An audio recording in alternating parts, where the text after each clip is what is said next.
ओम गम गणपति नमः। ओम नमः शिवाय। दोस्तों, शिव पुराण के आज के इस एपिसोड में मैं आपका स्वागत करता हूँ। आज के इस एपिसोड में हम जानेंगे कि शिवलिंग की स्थापना, उसके लक्षण और पूजन की विधि का वर्णन तथा शिव पद की प्राप्ति कराने वाले सत्कर्मों का विवेचन। तो आइए शुरू करते हैं। ऋषियों ने पूछा, सूत जी, शिवलिंग की स्थापना कैसे करनी चाहिए, उसका लक्षण क्या है तथा उसकी पूजा कैसे करनी चाहिए, किस देश काल में करनी चाहिए और किस द्रव्य के द्वारा उसका निर्माण होना चाहिए। सूत जी ने कहा, महर्षियों, मैं तुम लोगों के लिए इस विषय का वर्णन करता हूँ, ध्यान देकर सुनो और समझो। अनुकूल एवं शुभ समय में किसी पवित्र तीर्थ में, नदी आदि के तट पर अपनी रुचि के अनुसार ऐसी जगह शिवलिंग की स्थापना करनी चाहिए जहाँ नित्य पूजन हो सके। पार्थिव द्रव्य से, जलमय द्रव्य से अथवा तेजस पदार्थ से अपनी रुचि के अनुसार कल्पोक्त लक्षणों से युक्त शिवलिंग का निर्माण करके उसकी पूजा करने से उपासक को उस पूजन का पूरा फल प्राप्त होता है। संपूर्ण शुभ लक्षणों से युक्त शिवलिंग की यदि पूजा की जाए तो वह तत्काल पूजा का फल देने वाला होता है। यदि जल प्रतिष्ठा करनी हो तो इसके लिए छोटा सा शिवलिंग अथवा विग्रह श्रेष्ठ माना जाता है, और यदि अचल प्रतिष्ठा करनी हो तो स्थूल शिवलिंग अथवा विग्रह अच्छा माना गया है। उत्तम लक्षणों से युक्त शिवलिंग की पीठ सहित स्थापना करनी चाहिए। शिवलिंग की पीठ मंडलाकार, गोल, चौकोर, त्रिकोण अथवा खाट के पाए की भांति ऊपर नीचे मोटा और बीच में पतला होना चाहिए। ऐसा लिंग पीठ महान फल देने वाला होता है। पहले मिट्टी से, प्रस्तर आदि से अथवा लोहे आदि से शिवलिंग का निर्माण करना चाहिए। जिस द्रव्य से शिवलिंग का निर्माण हो उसी से उसका पीठ भी बनाना चाहिए। यही स्थावर अचल प्रतिष्ठा वाले शिवलिंग की विशेष बात है। चल प्रतिष्ठा वाले शिवलिंग में भी लिंग और पीठ का एक ही उपादान होना चाहिए, किंतु बाण लिंग के लिए यह नियम नहीं है। लिंग की लंबाई निर्माणकर्ता या स्थापना करने वाले यजमान के 12 अंगुल के बराबर होनी चाहिए। ऐसे ही शिवलिंग को उत्तम कहा गया है। इससे कम लंबाई हो तो फल में कमी आ जाती है, अधिक हो तो कोई दोष की बात नहीं है। जरलिंग में भी वैसा ही नियम है। उसकी लंबाई कम से कम कर्ता के 1 अंगुल के बराबर होनी चाहिए। उससे छोटा होने पर अल्प फल मिलता है, किंतु उससे अधिक होना दोष की बात नहीं है। यजमान को चाहिए कि वह पहले शिल्प शास्त्र के अनुसार एक विमान या देवालय बनवाएं जो देवगणों की मूर्तियों से अलंकृत हो। उसका गर्भगृह बहुत ही सुंदर, सुदृढ़ और दर्पण के समान स्वच्छ हो। उसे 9 प्रकार के रत्नों से विभूषित किया गया। उसमें पूर्व और पश्चिम दिशा में 2 मुख्य द्वार हों। जहाँ शिवलिंग की स्थापना करनी हो उस स्थान के गर्भ में नीलम, लाल, वैदुर्य, श्याम, मरकत, मोती, मूंगा, गोमेद और हीरा, इन 9 रत्नों को तथा अन्य महत्वपूर्ण द्रव्यों को वैदिक मंत्रों के साथ छोड़ें। सद्योजात आदि 5 वैदिक मंत्रों द्वारा शिवलिंग का 5 स्थानों में क्रमशः पूजन करके अग्नि में भविष्य की अनेक आहुतियाँ दें और परिवार सहित मेरी पूजा करके गुरु स्वरूप आचार्य को धन से तथा भाई बंधुओं को मनचाही वस्तुओं से संतुष्ट करें। याचकों को जड़, सुवर्ण, गृह एवं भू संपत्ति तथा चेतन गौ आदि वैभव प्रदान करें। स्थावर जंगम सभी जीवों को यत्नपूर्वक संतुष्ट करके एक गड्ढे में सुवर्ण तथा 9 प्रकार के रत्न भरकर सद्योजात आदि वैदिक मंत्रों का उच्चारण करके परम कल्याणकारी महादेव जी का ध्यान करें। तत्पश्चात नादघोष से युक्त महामंत्र ओंकार ओम का उच्चारण करके उक्त गड्ढे में शिवलिंग की स्थापना करके उसे पीठ से संयुक्त करें। इस प्रकार पीठ युक्त लिंग की स्थापना करके उसे नित्य लेप, दीर्घकाल तक टिके रहने वाले मसाले से जोड़कर स्थिर करें। इसी प्रकार वहाँ परम सुंदर वेर मूर्ति की भी स्थापना करनी चाहिए। सारांश यह है कि भूमि संस्कार आदि की सारी विधि जैसी लिंग प्रतिष्ठा के लिए कही गई है, वैसी ही वेर मूर्ति प्रतिष्ठा के लिए भी समझनी चाहिए। अंतर इतना ही है कि लिंग प्रतिष्ठा के लिए प्रणव मंत्र के उच्चारण का विधान है, परंतु वेर की प्रतिष्ठा पंचाक्षर मंत्र से करनी चाहिए। जहाँ लिंग की प्रतिष्ठा हुई है वहाँ भी उत्सव के लिए बाहर सवारी निकालने आदि के निमित्त वेर मूर्ति को रखना आवश्यक है। वेर को बाहर से भी लिया जा सकता है, उसे गुरुजनों से ग्रहण करें। बाह्य वेर वही लेने योग्य है जो साधु पुरुषों द्वारा पूजित हो। इस प्रकार लिंग में और वेर में भी की हुई महादेव जी की पूजा शिव पद प्रदान करने वाली होती है। स्थावर और जंगमय के भेद से लिंग भी 2 प्रकार के कहा गया है। वृक्ष लता आदि को स्थावर लिंग कहते हैं और कृमि कीट आदि को जंगम लिंग। स्थावर लिंग की सींचने आदि के द्वारा सेवा करनी चाहिए और जंगम लिंग को आहार एवं जल आदि देकर तृप्त करना उचित है। उन स्थावर जंगम जीवों को सुख पहुँचाने में अनुरक्त होना भगवान शिव का पूजन है, ऐसा विद्वान पुरुष मानते हैं। यो चराचर जीवों को ही भगवान शंकर के प्रतीक मानकर उनका पूजन करना चाहिए। इस तरह महालिंग की स्थापना करके विविध उपचारों द्वारा उसका पूजन करें। अपनी शक्ति के अनुसार नित्य पूजा करनी चाहिए तथा देवालय के पास ध्वजारोपण आदि करना चाहिए। शिवलिंग साक्षात शिव का पद प्रदान करने वाला है अथवा चरलिंग में षोडशोपचारों द्वारा यथोचित रीति से क्रमशः पूजन करें।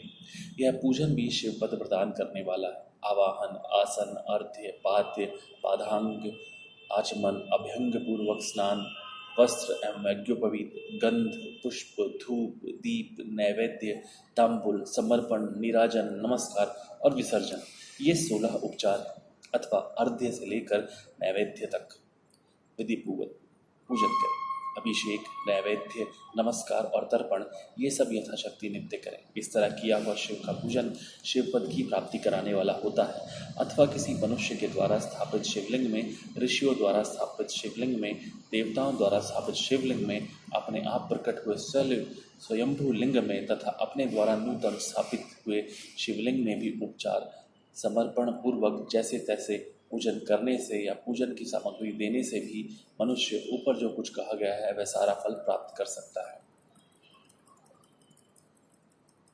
क्रमशः परिक्रमा और नमस्कार करने से भी शिवलिंग शिवपद की प्राप्ति कराने वाला होता है। यदि नियम पूर्वक शिवलिंग का दर्शन मात्र कर लिया जाए तो वह भी कल्याणप्रद होता है। मिट्टी, आटा, गाय के गोबर, फूल, कनेर पुष्प, फल, गुड़, मक्खन, भस्म अथवा अन्न से भी अपनी रुचि के अनुसार शिवलिंग बनाकर तदनुसार उसका पूजन करे अथवा प्रतिदिन 10,000 मंत्र का जप करे अथवा दोनों संध्याओं के समय एक सहस्त्र प्रणव का जप किया जाए। यह क्रम भी शिवपद की प्राप्ति कराने वाला है, ऐसा जानना चाहिए। जप काल में मकरांत प्रणव का उच्चारण मन की शुद्धि करने वाला होता है। समाधि में मानसिक जप का विधान है तथा अन्य सब समय भी उपांशु जप ही करना चाहिए। नाद और बिंदु से युक्त ओंकार के उच्चारण को विद्वान पुरुष समान प्रणव कहते हैं। यदि प्रतिदिन आदर पूर्वक 10,000 पंचाक्षर मंत्र का जप किया जाए अथवा दोनों संध्याओं के समय एक सहस्त्र का ही जप किया जाए तो उसे शिव पद की प्राप्ति कराने वाला समझना चाहिए। ब्राह्मणों के लिए आदि में प्रणव से युक्त पंचाक्षर मंत्र अच्छा बताया गया है। कलश से किया हुआ स्नान, मंत्र की दीक्षा, मातृकाओं का न्यास, सत्य से पवित्र अंतःकरण वाला ब्राह्मण तथा ज्ञानी गुरु, इन सबको उत्तम माना गया है। द्विजों के लिए नमः शिवाय के उच्चारण का विधान है। द्विजेतरों के लिए अंत में नमः पद के प्रयोग की विधि है, अर्थात वे शिवाय नमः इस मंत्र का उच्चारण करें। स्त्रियों के लिए भी कहीं कहीं विधि पूर्वक नमो अंत उच्चारण का ही विधान है, अर्थात वे भी शिवाय नमः का ही जाप करें। कोई ऋषि ब्राह्मण की स्त्रियों के लिए नमः पूर्वक शिवाय के जप की अनुमति देते हैं, अर्थात वे नमः शिवाय का जप करें। पंचाक्षर मंत्र का 5 करोड़ जप करके मनुष्य भगवान सदाशिव के समान हो जाता है। 1, 2, 3 अथवा 4 करोड़ का जप करने से क्रमशः ब्रह्मा, विष्णु, रुद्र तथा महेश्वर का पद प्राप्त होता है। अथवा मंत्र में जितने अक्षर हैं उनका पृथक पृथक 1-1 लाख जप करें अथवा समस्त अक्षरों का एक साथ ही जितने अक्षर हों उतने लाख जप करें। इस तरह के जप को शिवपद की प्राप्ति कराने वाला समझना चाहिए। यदि 1000 दिनों में प्रतिदिन 1 सहस्त्र जप के क्रम से पंचाक्षर मंत्र का 10 लाख जप पूरा कर लिया जाए और प्रतिदिन ब्राह्मण पूजन कराया जाए तो उस मंत्र से अभिष्ट कार्य की सिद्धि होने लगती है। ब्राह्मण को चाहिए कि वे प्रतिदिन प्रातःकाल 1008 बार गायत्री का जप करें। ऐसा होने पर गायत्री क्रमशः शिव का पद प्रदान करने वाली होती है। वेद मंत्रों और वैदिक सूत्रों का भी नियम पूर्वक जप करना चाहिए।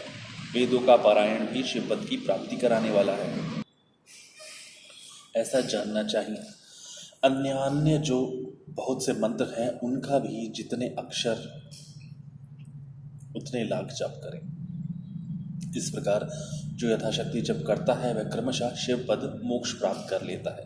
अपनी रुचि के अनुसार किसी एक मंत्र को अपनाकर मृत्यु पर्यंत प्रतिदिन उसका जप करना चाहिए अथवा ओम इस मंत्र का प्रतिदिन 1 सहस्त्र जप करना चाहिए। ऐसा करने पर भगवान शिव की आज्ञा से संपूर्ण मनोरथों की सिद्धि होती है। जो मनुष्य भगवान शिव के लिए फुलवाड़ी या बगीचा आदि लगाता है तथा शिव की सेवा करने के लिए मंदिर में झाड़ने बुहारने आदि की व्यवस्था करता है, वह इस पुण्य कर्म को करके शिव पद प्राप्त कर लेता है। भगवान शिव के जो काशी आदि क्षेत्र हैं उनमें भक्तिपूर्वक नित्य निवास करें, वह जड़ चेतन सभी को भोग और मोक्ष देने वाला होता है। अतः विद्वान पुरुष को भगवान शिव के क्षेत्र में आमरण निवास करना चाहिए। पुण्य क्षेत्र में स्थित बावड़ी, कुआं और पोखरे आदि को शिव गंगा समझनी चाहिए। भगवान शिव का ऐसा ही वचन है, वहाँ स्नान, दान और जप करके मनुष्य भगवान शिव को प्राप्त कर लेता है।